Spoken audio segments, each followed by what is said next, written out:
there's a moment quiet and unguarded when you catch yourself thinking about them again. You don't even realize when it begins. It's in the middle of folding laundry or when you're about to fall asleep. A name, a look, a phantom emotion, and before you know it, you're spiraling into memory. It doesn't matter how much time has passed. Days, months, even years, still they linger. Not always as a wound, but as a weight. As if your thoughts were not entirely your own. You try to move on. You distract yourself. You rationalize. You tell yourself you're over it. But late at night, when there's nothing left to hide behind, they return. Not physically, psychologically. And you begin to wonder why. Why are they still in your mind? Why do certain people live inside of us long after they've left? Carl Jung once wrote, "Until you make the unconscious conscious, it will direct your life, and you will call it fate." What if the person you can't stop thinking about isn't there by accident or memory or longing, but because they represent something you haven't yet faced within yourself? What if they're not just a person, but a mirror? A messenger from the hidden regions of your psyche. This is where we must begin, not with them, but with you. With the forgotten material of your inner world surfacing in the disguise of someone else. The truth is, your mind doesn't hold on to people. It holds on to unresolved emotion. It clings to unmet needs, fragmented parts of the self, and wounds that never found closure. This is why even if someone has vanished from your life, their image can remain lodged in your consciousness. They become an echo not of who they are, but of what they awakened. You're not haunted by their memory. You're haunted by your own reflection. And this is where the unconscious comes in. According to Jungian psychology, the unconscious is not just a storage space for forgotten memories. It's a living, breathing structure that shapes our thoughts, behaviors, and even attachments. It doesn't forget what you try to ignore. It speaks in symbols, in projections, in compulsions. And often it uses other people as its language. That's why the people you can't stop thinking about feel so powerful. They are not just individuals. They are archetypes, representations of your own inner landscape. Think about it. Why them? Why not someone else? Why does this one person have the ability to hijack your emotional state, your peace of mind, your focus? It's because your unconscious has assigned meaning to them. Meaning you haven't fully uncovered. Maybe they triggered a fear you've carried since childhood. Maybe they embodied something you secretly desire, but never allowed yourself to express. Maybe they exposed a shadow, something disowned, rejected, or suppressed within you. Whatever it is, they've become a symbol, a portal into your own psychic material. And until you unravel that meaning, your mind will not let go. You see, we think we're drawn to people because of their traits, their timing, their presence. But that's surface level. The deeper reason, the real reason, lies beneath. In the way they make us feel. In what they reflect back to us. That intense pull, that fixation, that's not about them. That's about the part of you that they activated. And until you learn what that part is, you will keep circling back because your unconscious is still trying to speak. So ask yourself, what do they represent? Not just as a person, but symbolically. What qualities did they embody that stirred something inside you? Did they make you feel safe, seen, desired? Or did they trigger your abandonment, wound, your fear of rejection, your hunger for validation? You need to understand this. Your attachment is not to the person. It's to the feeling they brought to the surface. And that feeling has roots, deep roots, in your psychological history. This is where projection enters the picture. One of Jung's most powerful insights was that we do not perceive others as they are. We perceive them through the lens of our own unconscious contents. We project our fantasies, our fears, our unmet needs onto them. We see what we want to see. Or more precisely, we see what we need to see. And once the projection is set, the emotional grip becomes unshakable. Because you're not just seeing them, you're seeing you. Your longings, your wounds, your forgotten self. This is why it feels so hard to let go. Because to release them is to lose access to that mirror. And deep down, your psyche doesn't want to lose that reflection, not until it's understood. This is not about obsession. It's about revelation. The mind holds on when there's still something to learn. Something unprocessed. Something sacred. And the longer you avoid that inner inquiry, the louder the thoughts become. Not because they're intrusive, but because they are invitations. So here's the truth. They're always on your mind because something inside you is still waiting to be seen. Something essential, something unresolved, and that something is not outside of you. It never was. It's in the way you were wounded, the way you were left, the way you were once unseen. They are not the source. They are the symbol. And if you want peace, real peace, it won't come from forgetting them. It will come from remembering yourself. There's a kind of silence that settles when you realize it was never about them. A cold, disorienting silence. Because for so long, you were convinced that if they had stayed or apologized or chosen you, everything would feel different. That the ache would disappear. That the noise in your head would quiet. But now something deeper whispers the truth. What hurts most is not that they left, but what their leaving revealed. We like to think pain is about the other person, that it belongs to the one who ghosted us, betrayed us, made us feel small. But Jung teaches otherwise. Pain, he says, is the voice of the soul trying to be heard. And the people who trigger us most are often the ones who touch the parts we've buried the deepest. The wound was already there. They just exposed it. That's what makes them unforgettable. Not their personality, not their words, but the way they became a symbol of your fear of abandonment, your unresolved guilt, your hunger to be loved exactly as you are. They cracked something open, and in that opening, the unconscious spilled out. This is the phenomenon of projection, one of the mind's most misunderstood defense mechanisms. It's not just about blaming others for your flaws. It's about assigning parts of your inner world to people who enter your life. You see them as saviors or monster soulmates or threats, not because of who they are, but because of what you've unconsciously placed onto them. Your longing for security, your father's absence, your mother's judgment, your inner child's ache for attention. All of it lives within you and gets projected onto them. Jung called this the hook of projection.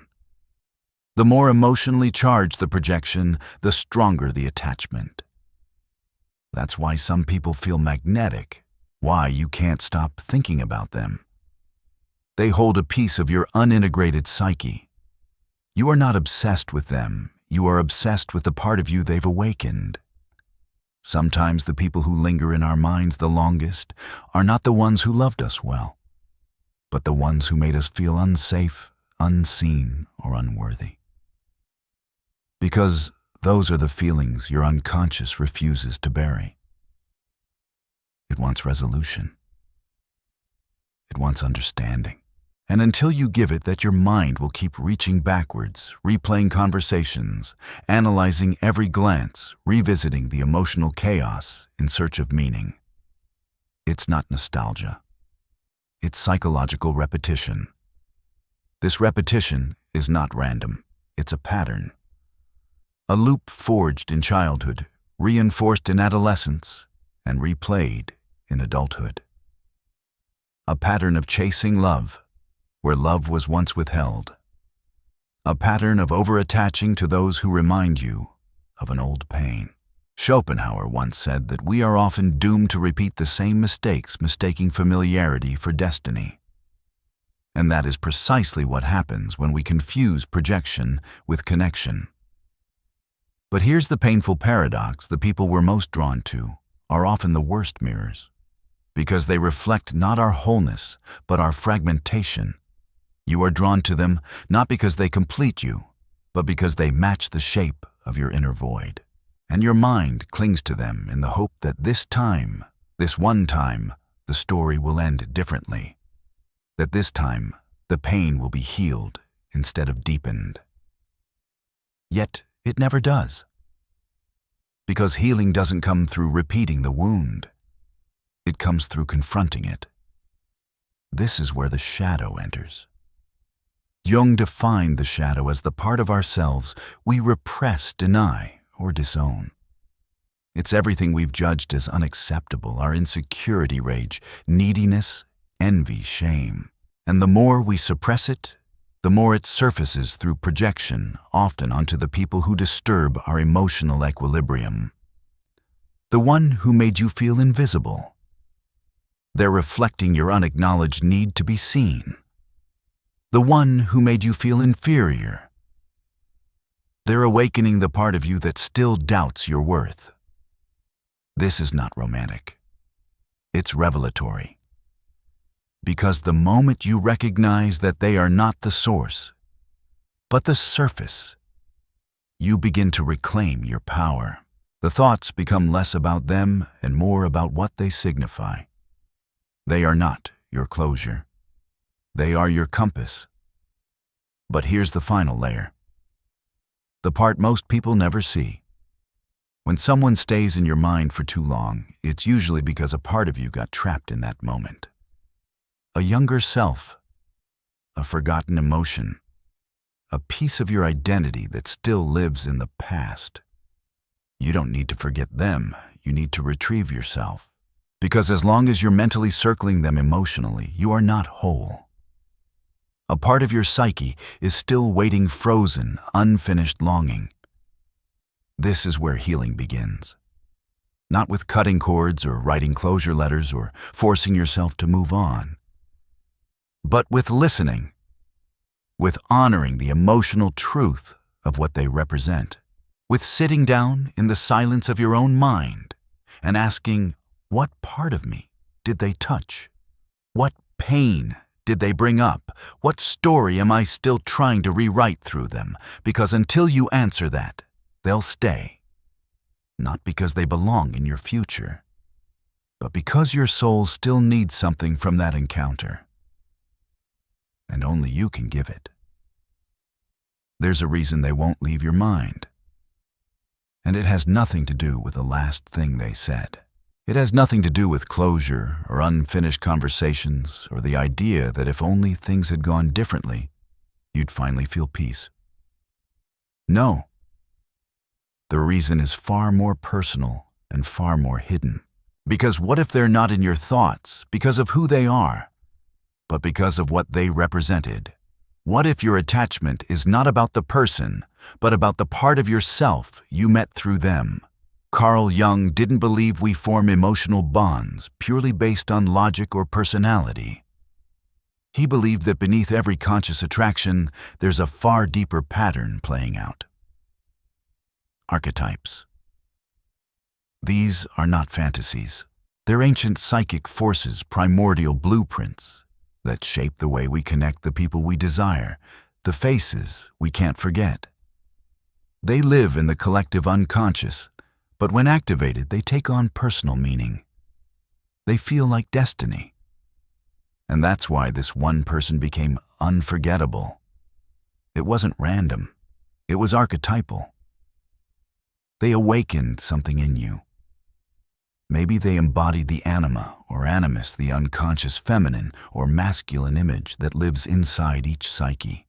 If you're a man, your anima is the symbol of emotional depth, sensuality, creativity, intuition, the softness you've disowned. If you're a woman, The animus holds qualities like strength, rationality, boldness, independence, traits often suppressed or feared. And when someone embodies your inner opposite, the effect is magnetic. You don't just like them. You feel as if they are part of you. Because in some way they are. They become a living mirror, not of who you are, but of the part of you you've never dared to claim. That's why their absence haunts you. Not because you lost them, but because you lost access to the self you discovered through them. The part of you that came alive in their presence. The softness, the longing, the strength, the vulnerability. They didn't just make you feel something, they made you remember something. A truth buried long ago. And now that they're gone, your psyche keeps reaching for that feeling again, that forgotten version of you. But here's the trap: instead of going inward, you keep focusing outward. You keep thinking they are the key, they are the missing piece. But Jung would tell you that the true loss wasn't them, it was the part of you you projected onto them. The qualities you saw in them weren't always theirs. They were your own reflected back. This is the power and the tragedy of projection. When we meet someone who stirs something deep inside, we often assign them our unowned traits. We see them as confident, powerful, radiant, free, and forget that these are qualities we've disowned in ourselves. Or we attach to someone cold, distant, unavailable, because they match the shape of a wound we've never healed. A father who was emotionally absent, a mother who loved conditionally, an early heartbreak that made us feel invisible. And so the mind clings to them, not because they're special, but because they carry the emotional weight of everything unresolved. This is why the obsession isn't logical. Why no amount of reasoning makes it stop.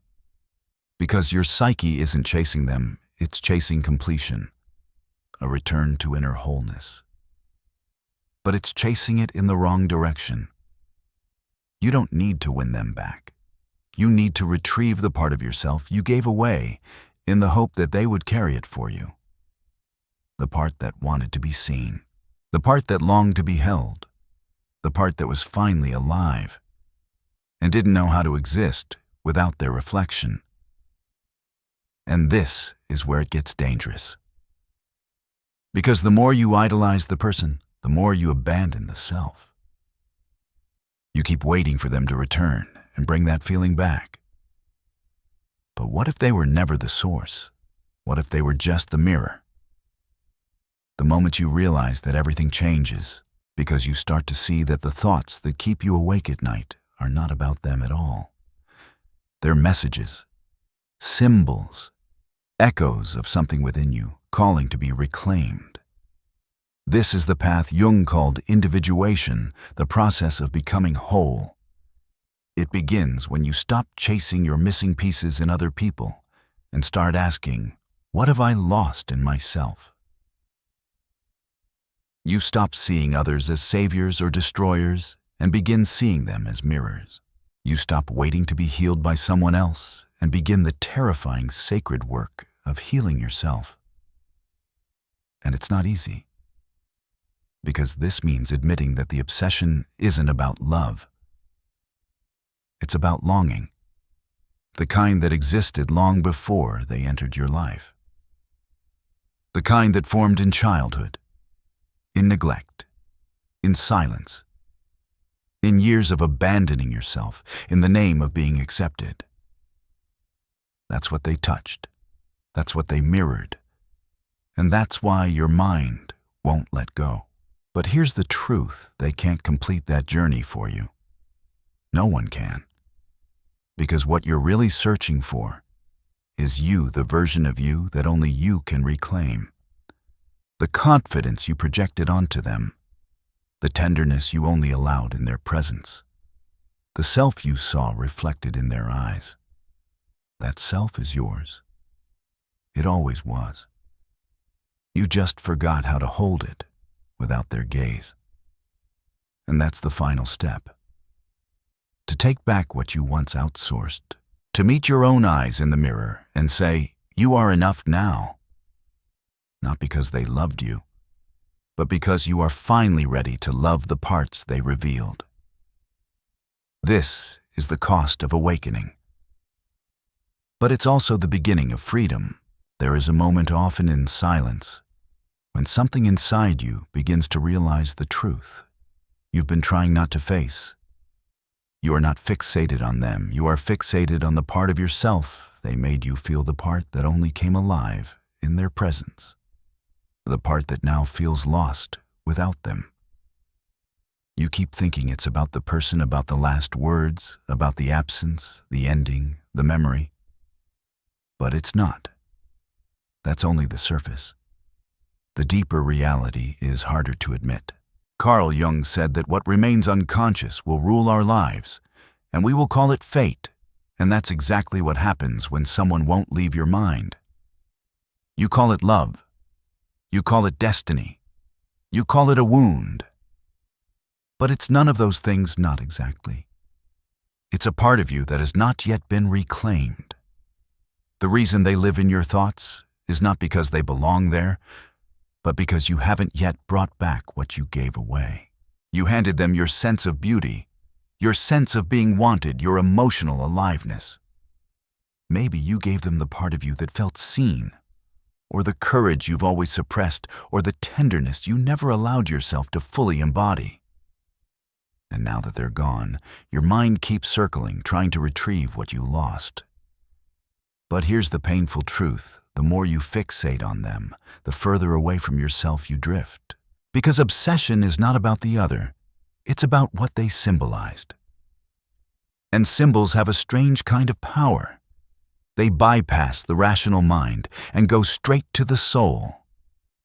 This is why no matter how much logic you apply, the thoughts return. Because you're not dealing with facts, you're dealing with psychic weight. Archetypal energy, emotional meaning, the kind that speaks in symbols, not explanations. That's why they linger. Because the person became a symbol, and your psyche won't let go of a symbol until you extract its meaning. Until you take back the part of yourself you projected outward. And that's where the real work begins, not in forgetting them, but in remembering you.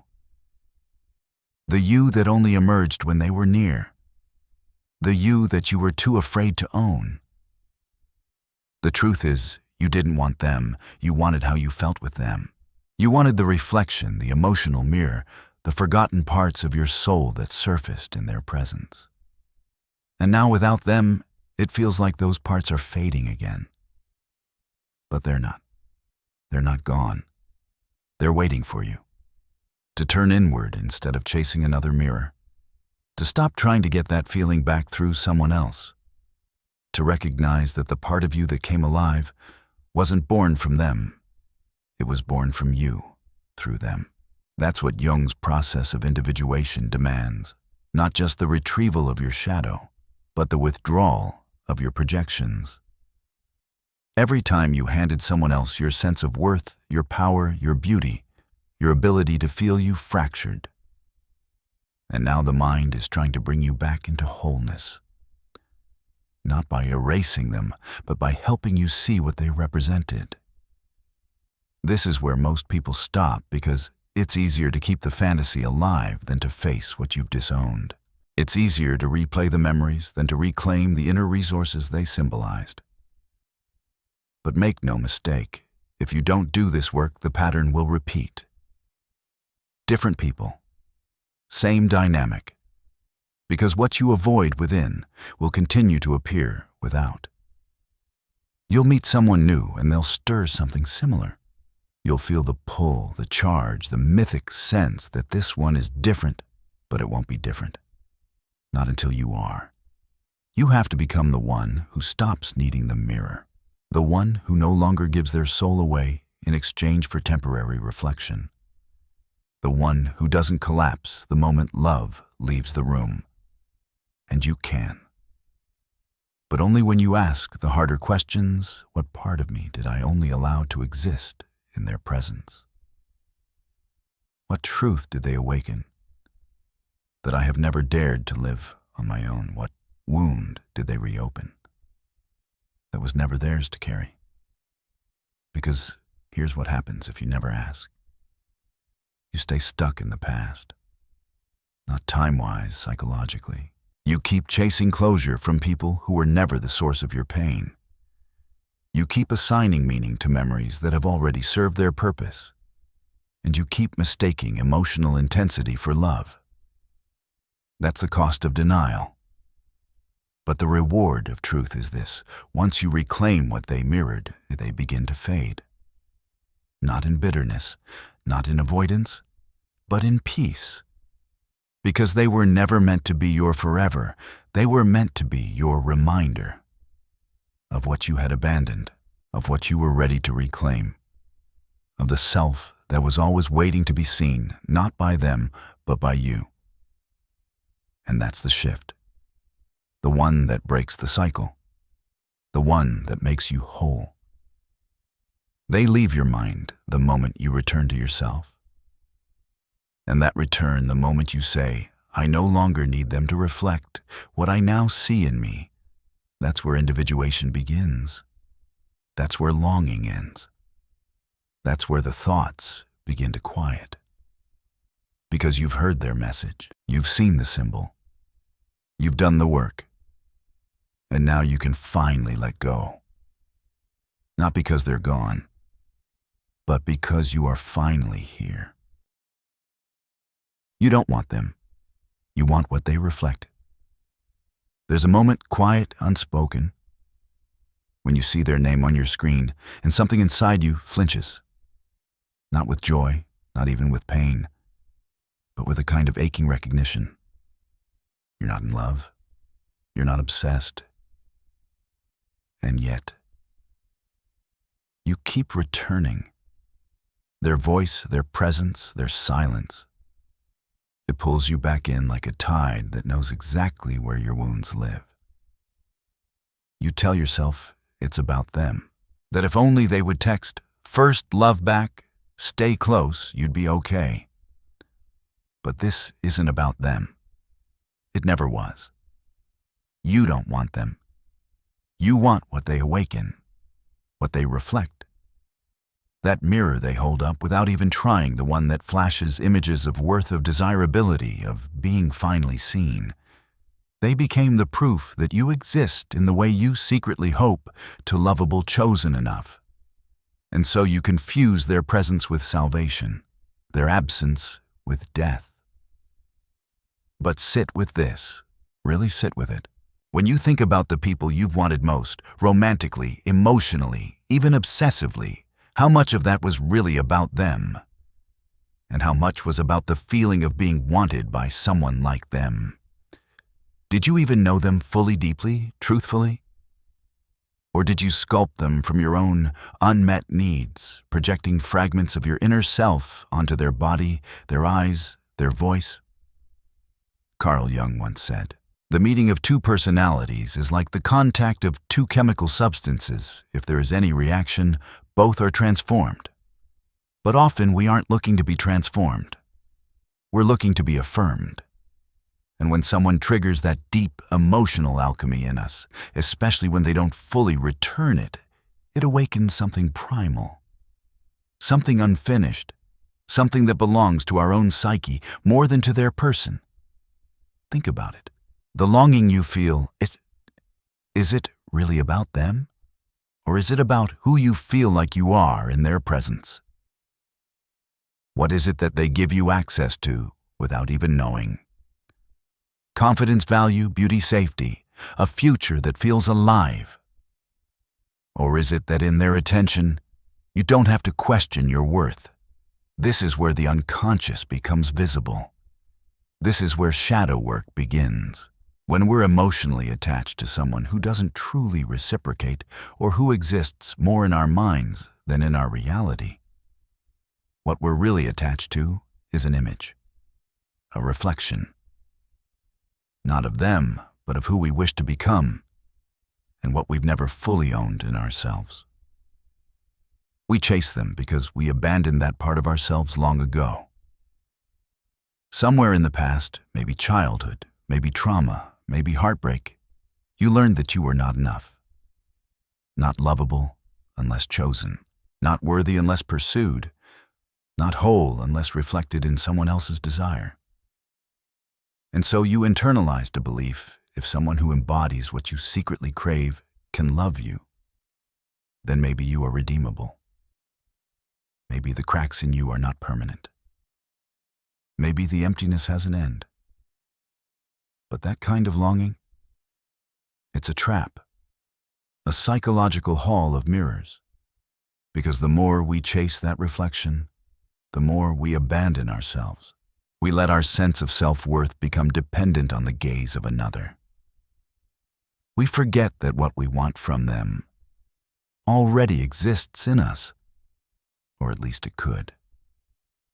What if this ache isn't about connection at all? What if it's about identity, about power, about finally being allowed to feel the things you've suppressed for years: desire, hunger, hope, self-love? Maybe you don't want them. Maybe you want to feel real, and they've become your proxy for that. Friedrich Nietzsche once wrote, "There is always some madness in love. But there is also always some reason in madness. And here the madness is the hunger to be completed, to have someone else make you whole." But the reason, the hidden logic is this: they stirred something ancient inside you, and now you can't unfeel it. But here's the most painful part. That thing you want from them, they can't give it to you, even if they tried. Because what you're craving isn't their love, it's your own recognition, your own healing, your own return to a self that no longer needs to be mirrored in another in order to exist. The people we obsess over are rarely random. They're symbolic. They represent something we lost, something we never had, or something we don't yet believe we deserve. Their rejection becomes our proof of unworthiness. Their validation becomes our oxygen. And so we attach not to them, but to the version of ourselves we see in their eyes. This is projection at its most invisible, its most intoxicating. You don't just want them. You want the feeling of being enough, being seen, being chosen. And your psyche has wrapped that entire fantasy into the shape of a person who never asked to be a god. But what happens when they walk away? When they stop reflecting you back to yourself, that's when the mirror breaks. And what remains is what was always there: the silence, the longing, the raw, unprocessed hunger for your own presence. This is not heartbreak. This is withdrawal from your own disowned self. Most people believe that heartbreak is about the other person, about losing someone we loved, someone we dreamed about, someone we thought would stay. But if you look closely beneath the familiar pain, beneath the stories you tell yourself about love and timing, you'll find something far more unsettling. The real loss is the version of you that only felt real in their presence. You didn't just want them. You wanted to be seen by them, wanted to feel chosen, wanted to borrow their gaze to validate your own reflection. This isn't love. This is a crisis of identity. Because without them, without that mirror, you feel like something collapses. You don't just miss their voice. You miss the way their voice made you feel worthy. You don't just miss their body. You miss how being desired by them made you feel like you finally mattered. You don't just want their return. You want the return of a self you can only access when they're looking at you. That's the wound. Not just abandonment, but the withdrawal of a mirror you depended on to feel real. We are not born this way. We become this way. Somewhere in your early life, something taught you that love is not something you are, but something you must earn. You were rewarded for pleasing, punished for needing ignored when you showed too much emotion, and celebrated only when you performed. Love became conditional. Identity became reactive. And you began to search for yourself in others, not because you wanted to, but because you had to. The people you become obsessed with in adulthood are not random. They are archetypal. They often carry the exact emotional texture of a wound you haven't healed yet. Their affection feels like redemption. Their withdrawal feels like a punishment. Their unpredictability mimics something ancient, a familiar emotional rhythm you first danced to in childhood. They don't just stir desire. They stir memory. Cellular memory, soul memory. Alfred Adler once described how unresolved feelings of inferiority in childhood become the very engine of adult striving. We reach for power, for love, for validation, not to enjoy it, but to overcome a feeling of defectiveness we buried long ago. So when someone makes us feel special, even briefly, it lights up something we've kept numb. And then we attach, not because they are perfect, but because we feel more complete in their light. But that's not love. That's addiction to a reflection. That's why it hurts so much when they leave. Because when they go, they take the mirror with them. And suddenly, the identity you built through their eyes disintegrates. You're left standing in a version of yourself that feels incomplete, like a sculpture half carved. Not because they took something from you, but because you never believed it was yours to begin with. Here's the paradox. We chase the people who don't fully want us because if they did, it would disprove the script we've clung to our whole lives, that we are unworthy. Their distance confirms our fears. Their silence affirms our self-doubt. In a twisted way, their rejection feels familiar, and familiarity feels like home. Carl Jung called this projection when we unconsciously place disowned parts of ourselves onto others. We don't just see them. We see our potential, our unlived lives, our abandoned child, our silenced voice, our buried fire. They become the vessel through which we try to reclaim what we have lost.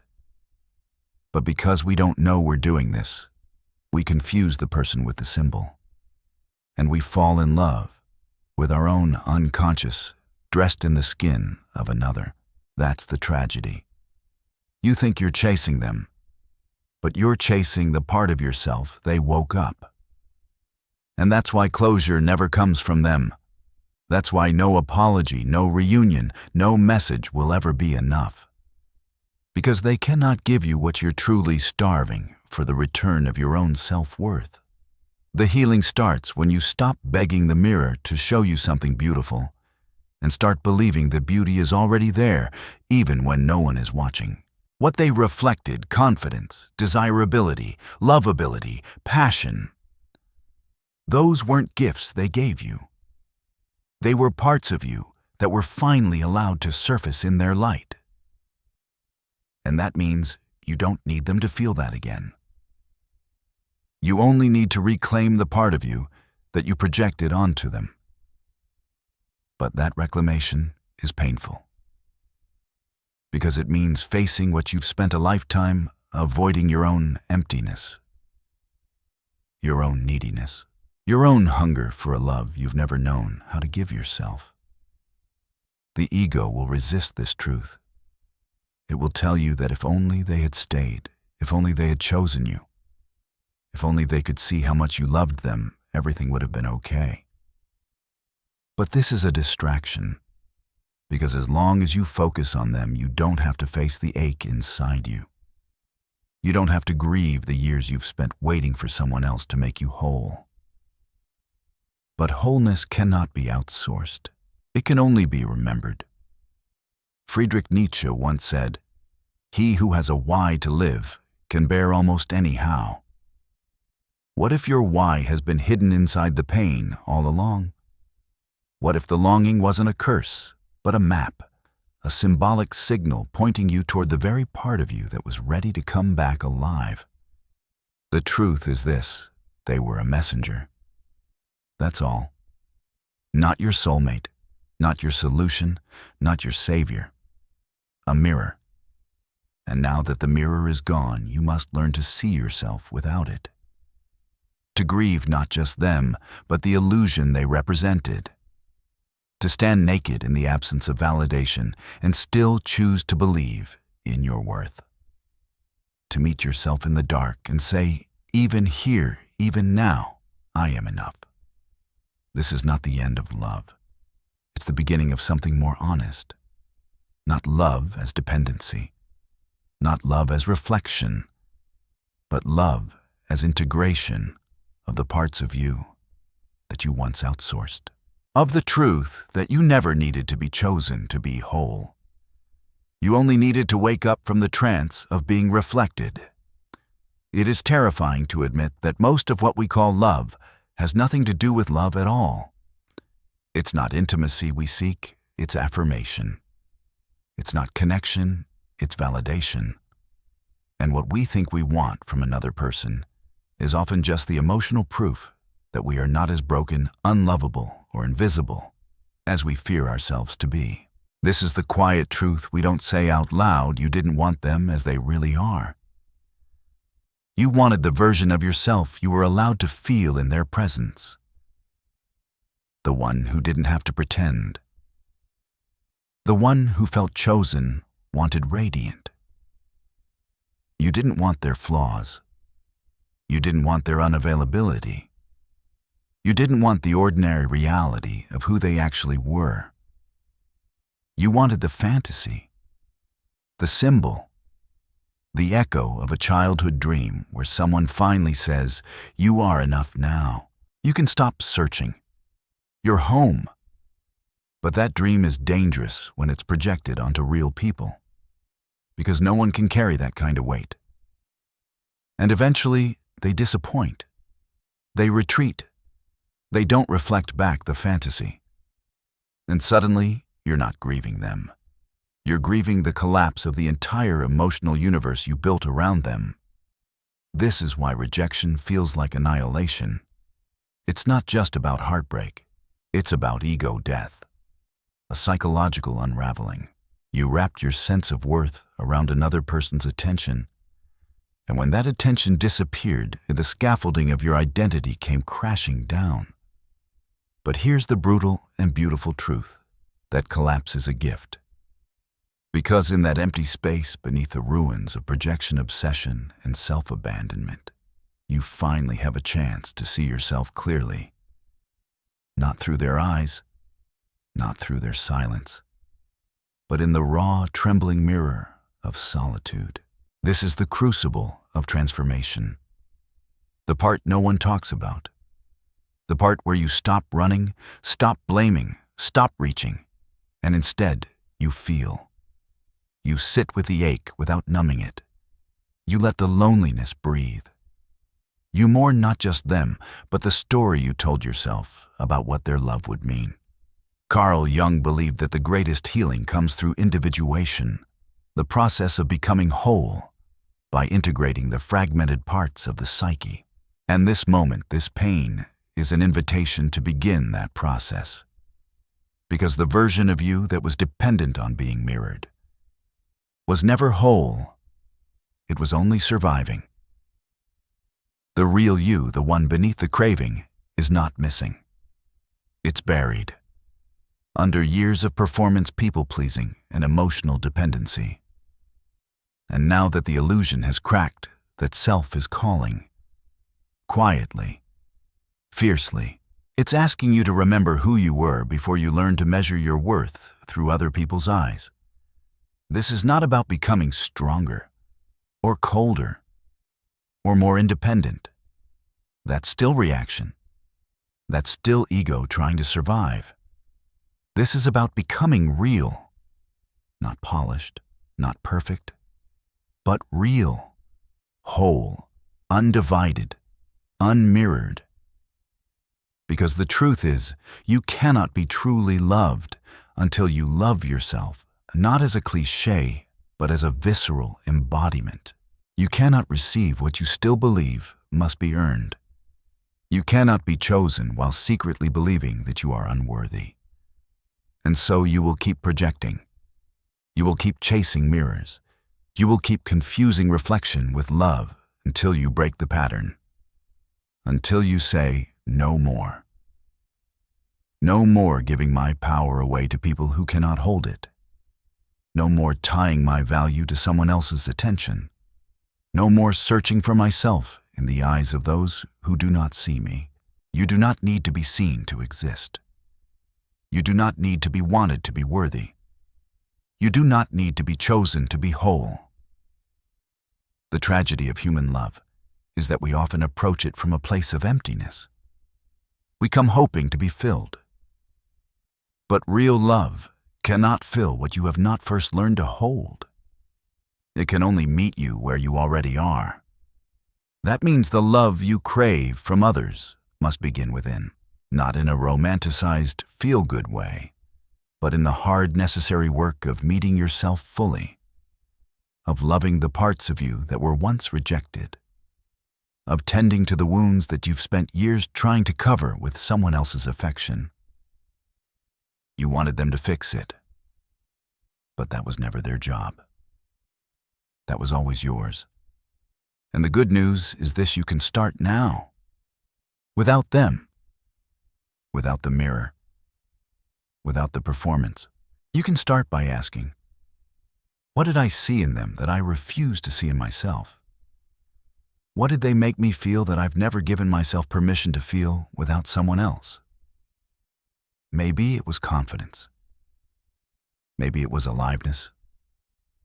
Maybe it was the sense that you matter. Whatever it was never theirs. It was yours all along. You projected it because you disowned it. And now the work is to take it back. This is the spiritual meaning of heartbreak. The cracking open of a self that was never complete. The collapse of an identity built on reflection. The painful but necessary death of a false self so that something deeper, truer, more sovereign can be born. This isn't just psychology. It's initiation, a rite of passage. You thought you wanted them, but you didn't. You wanted what they reflected, and now that they're gone, you are being called to become that reflection yourself. Not as a performance, not as an achievement, but as an inner truth that needs no audience. So let the mirror break. Let the image shatter. Let the old self grieve and tremble and fall apart. Because what's left when the mirror is gone is who you truly are. And that is someone who never needed to be seen, to be whole. How to reclaim the self you project onto others. There's a strange kind of ache you feel when someone leaves your life. Not because they were good for you, not because the connection was deep or even healthy, but because they took something with them, something you can't name. It's not love you miss. It's not even them. It's the reflection, the version of you they held up, the self you saw in their presence. The confidence, the calm, the power, the softness. Whatever it was, it didn't come from them, but it disappeared with them. And so you begin to chase people not out of desire, but out of self-abandonment. You seek in others the pieces you've disowned. You look into the faces of strangers and lovers, hoping to see yourself staring back. This is projection. But not the shallow version we're taught to mock. Not just blaming others for what we won't admit in ourselves. No, this is deeper.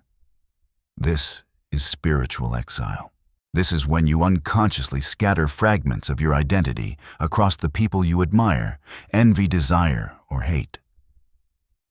Carl Jung once wrote, "The more projections are thrust upon others, the less the individual becomes aware of them in himself. You give away your depth so you won't have to carry it. You give away your potential so you won't have to risk its failure. You give away your light and call it attraction. You give away your darkness and call it disgust. Every time you idealize someone, you're handing them a part of your forgotten self. The confident woman you can't stop thinking about. The mysterious man you feel drawn to. The best friend you secretly envy.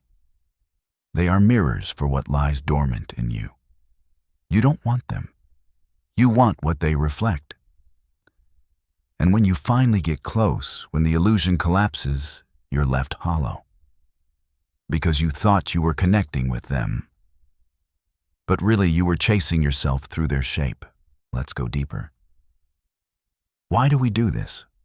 Why do we abandon parts of ourselves only to chase them through others? Because there was a time early on when being whole was dangerous. You were too loud, so you became quiet. You were too sensitive, so you became numb. You were too bold, so you learned to shrink. The psyche, as Jung knew, is not built for truth, it is built for survival. And survival means division. Survival means splitting yourself into acceptable and unacceptable, safe and unsafe, loved and unloved. You repress what threatens connection. You suppress what triggers shame. And the rest, you project. This is why the people who trigger you are rarely random. They carry something you've hidden. The narcissist who enrages you may embody the self-worth you were punished for claiming. The emotionally distant partner may reflect your own refusal to feel. The person you idolize might be living the freedom you still don't believe you deserve. What you see in them is you, in exile. This is why love becomes obsession, why resentment sticks, why letting go feels impossible. Because it's not about them. It never was. It's about the part of you they've awakened, the part that's been waiting, crying out, longing to come home. You project the best of you and the worst of you, your gold and your shadow. Jung warned that if the inner light is not made conscious, it will appear outside as fate. You'll say it was fate you met them, fate that they left, fate that you suffer now. But it wasn't fate, it was a mirror. And you weren't ready to see what it showed. So how do you reclaim it? You begin by asking, who triggers me? And why? Who fascinates me? And why? Who makes me feel small? Who makes me feel whole? These are not random emotional reactions. These are maps. Emotional fingerprints. Each one leading back to the part of yourself you buried to survive. The boldness you gave up for safety. The sensuality you denied for approval. The independence you traded for love. Projection is an unconscious process, but reclamation is conscious. It's the process of taking back what you've scattered, of realizing that no one can complete you because they never had your missing piece to begin with. It was always yours. You just couldn't see it until you gave it away. And that's the most tragic and most beautiful part. The people who break you often do so by reflecting the self you've refused to love. The self that waited and watched. From behind every projection, every obsession, every heartbreak. The work is to stop chasing reflections and start reclaiming the source. There's a certain kind of grief that doesn't look like grief. It looks like obsession, like longing, like hatred, like an endless fixation on someone who's no longer there or maybe never really was. But beneath that ache is something far more intimate, the mourning of a self you've forgotten how to be. The loss is not them, it's you. The version of you that only came alive in their presence. Or maybe the version you projected onto them. Either way, what hurts isn't the absence of their body, it's the collapse of your reflection. And this is where the shadow begins to speak. Jung defined the shadow as the parts of the psyche we repress, deny, or disown often, because they contradict the image we've built to survive. But what most people misunderstand is that the shadow is not just our darkness. It is also our light. Not just rage and shame, but confidence, sensuality, ambition, creativity. Any quality we were not allowed to express becomes exiled. And in exile it festers. It turns into projection. It disguises itself in others, hoping to be recognized. Think of the people you've loved who didn't love you back. The ones you couldn't stop thinking about, even though logic screamed at you to move on. You weren't in love with them. You were in love with the energy you disowned now, dancing in front of you just out of reach. Their freedom activated your captivity. Their strength exposed your silence. Their presence triggered a memory not of them, but of who you could have been before you learned to abandon yourself. This is why letting go feels like dying. Because you're not just letting go of a person, you're letting go of the self you saw in them. The projection that held your worth, your vitality, your light. And until you reclaim that light from the mirror you cast it onto, you will stay haunted.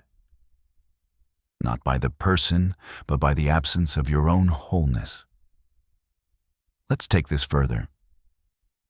Think of your earliest relationships, the ones that shaped your identity. Parents, siblings, caregivers. Were you encouraged to express your full range?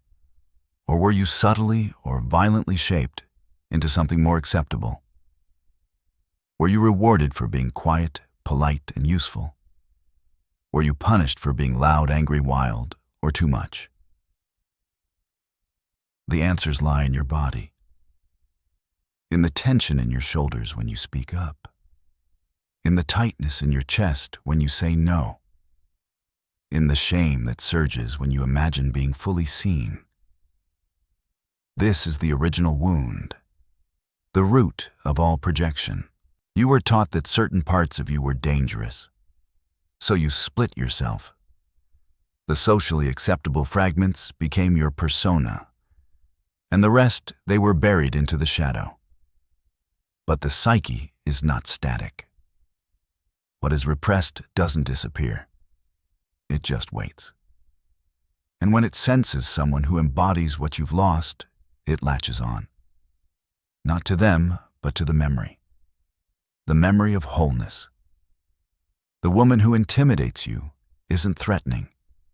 She's radiant with a power you were told to suppress. The man you mock as arrogant may simply be unapologetically sure of himself. And deep down, that terrifies you. Not because it's wrong, but because it was forbidden. And forbidden things become projections. This is why jealousy exists. It is not hatred. It is a map, a compass, a guide to what you've forgotten is yours. It's not that you want to become them. It's that you were always capable of being that way, and somewhere, somehow, you were told it wasn't safe. So now you cling to those who embody it, or you reject them, or you destroy them in your mind. But rarely do you stop and ask what part of you they represent. To reclaim the self you've projected, you must be willing to enter the shadow, not to fight it, but to listen. Not to control it, but to feel it. You must see that every time you fall in love with someone's confidence, you are being asked to find your own. Every time you envy someone's ease, your body is whispering that you were not born to suffer. Every time you're drawn to someone mysterious, it is the mystery in you that's calling. But here's the part that hurts. Reclaiming these parts often means grieving what you never got to be. Mourning the years you spent in exile from yourself. Feeling the full weight of how long you've lived behind a mask.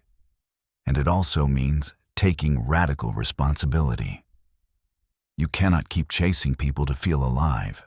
You cannot keep handing out your gold, hoping someone will reflect it back. You have to stop waiting for others to validate what's already yours. There's a line from Jung that captures this perfectly.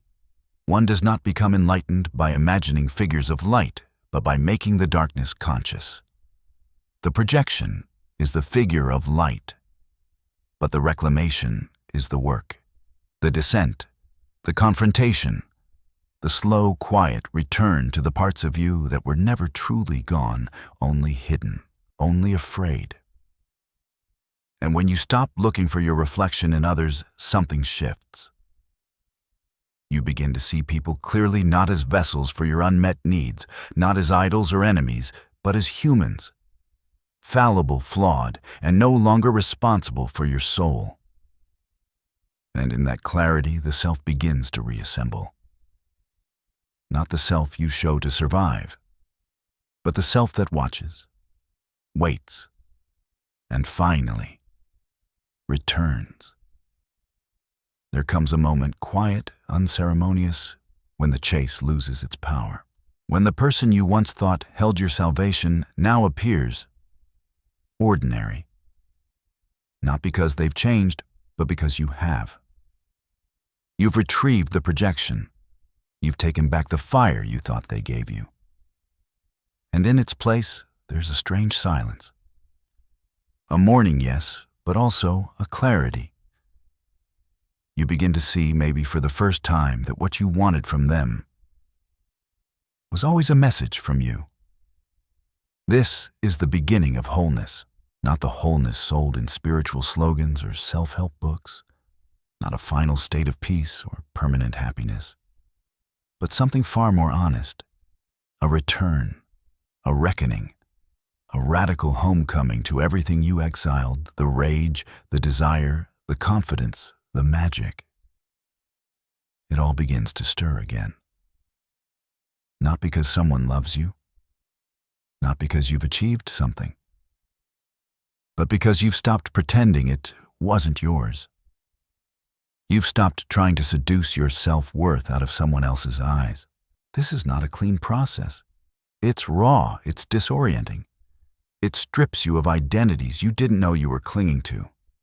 The seducer, the victim, the broken one, the one who almost became whole through another. All of it must die. Because they were masks, projections of the abandoned self, desperately trying to return home through false mirrors. And as those masks fall, what remains is something quieter, more still. A self not built on performance or attraction or control. A self that no longer needs to be seen in order to exist. Here's the paradox. The more you reclaim your projections, the less you need other people to carry them. The more you integrate your light, the less you idolize others. The more you integrate your shadow, the less you demonize. People are no longer gods or devils.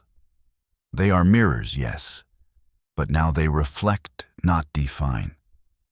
This is what Jung meant when he spoke of individuation, not perfection, not healing as a destination, but the lifelong process of becoming inwardly whole, of withdrawing your projections and facing what lies beneath, of realizing that the treasure you keep chasing in others was buried in the one place you refuse to look yourself.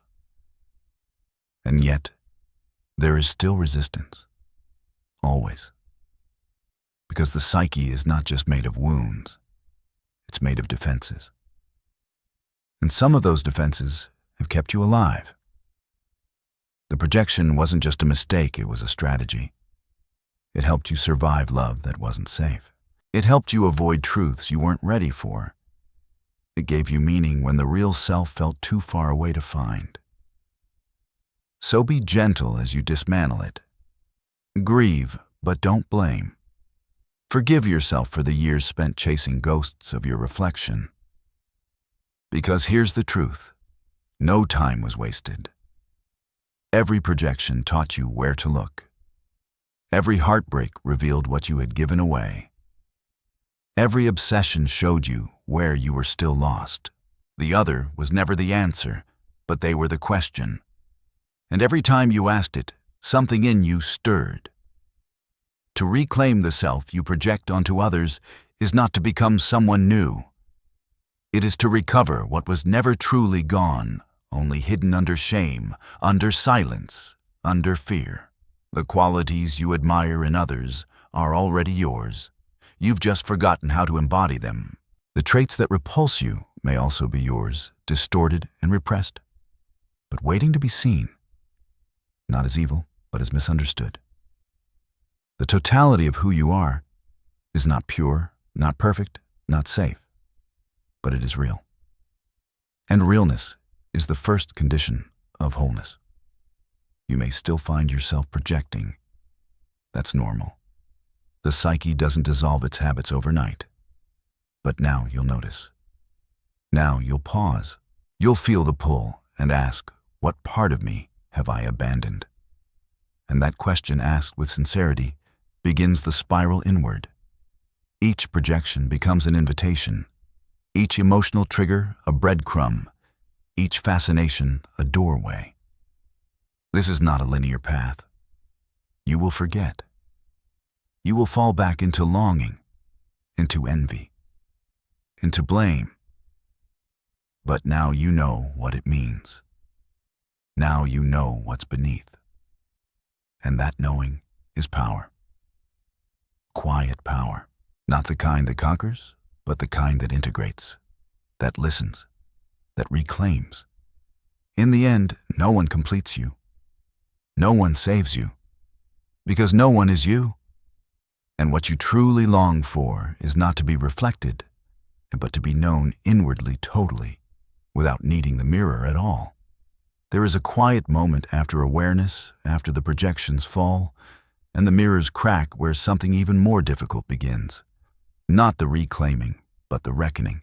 You now see the parts of yourself you've spent a lifetime abandoning. You see the confidence you feared, the creativity you suppressed, the anger you swallowed, the tenderness you denied. They rise like ghosts, not to haunt you, but to be held. And here at this crossroads, a silent question forms. What happens if I don't return to myself? What happens if I ignore what I now see? The answer is simple and devastating. You will keep running. You will keep circling familiar pain, mistaking it for fate. You'll keep calling it chemistry when your nervous system finds someone who mirrors your wounds. You'll build stories around other people's power passion depth and shrink in their presence, hoping their light can substitute for your own. You will call it love, but it will be projection. You will call it destiny, but it will be repetition. And worst of all, you'll keep abandoning yourself while believing you're being rejected by others. That is the cost of refusing to reclaim what you project. You will keep trying to heal through relationship, what can only be faced in solitude. You will keep mistaking your admiration for a sign that someone else is the one, instead of asking, what have they awakened in me that I've been too afraid to own? Because the moment you recognize that every person you obsess over is a symbol, a carrier of your disowned self, you're forced to make a decision. Will you take it back or continue the lie? There is something tragic about refusing the return, about knowing what is yours and still leaving it outside of you. You will be haunted by people who no longer exist in your life because they still carry your light. You will fear people who threaten you because they still carry your shadow. And in both cases, you are powerless, split, dependent on someone else to feel whole real enough. This is not a punishment. It's a pattern. And patterns persist until they're fully seen. So if nothing changes, if you do not reclaim the self you've scattered across lovers and enemies, friends and fantasies, you will stay split. Your energy will leak. Your power will depend on someone else's validation. Your worth will be a mirror you don't control. And when the mirror walks away, so will your sense of self. But if you do the work, if you choose the slow, painful, sacred labor of reintegration, something begins to change. You start to feel solid even when alone.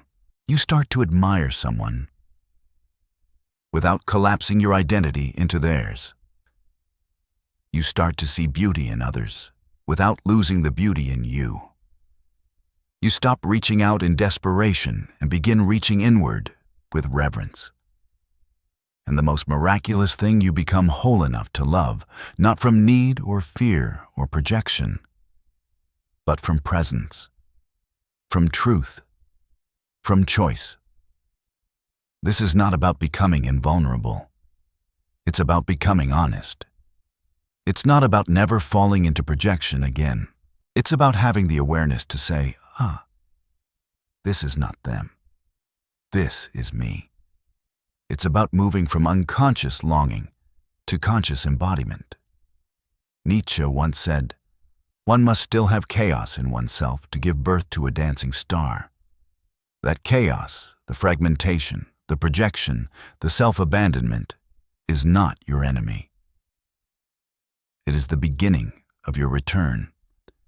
It is the sign that something unlived is trying to emerge.